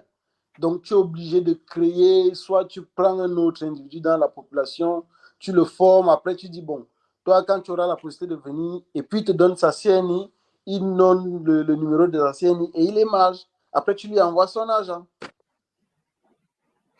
Ok, donc on a peut-être un budget formation, mais qui ne produira certainement pas les résultats escomptés. Ça revient à ce qu'on disait, les indicateurs pastèques verts, parce qu'ils vont dire on a formé tant de gens à l'extérieur, mais rouge à l'intérieur, parce que cette formation ne va pas permettre d'avoir une action efficace sur le terrain quand le choléra va vraiment arriver. Et donc, c'est à l'avenant. Et aussi, pour ajouter à ce que le docteur a dit, c'est aussi un problème, il y a clairement un problème de gouvernance. C'est clair que si on a une décentralisation effective, voilà, les autorités, les collectivités territoriales décentralisées vers cette zone seront plus au fait de leurs besoins. Et donc, si elles ont la capacité de recruter à la fois que ce soit le personnel médical ou même les enseignants, c'est clair que voilà, on peut assister à une amélioration donc, de la qualité de service dans ces collectivités territoriales décentralisées. Donc, il y a un problème de gouvernance qui est soulevé via ce commentaire du docteur. Ok. Olivier, tu as le micro coupé. Oui, juste une minute pour dire que, pour te remercier encore une fois pour l'exhaustivité du contenu qui permet d'alimenter notre discussion d'aujourd'hui.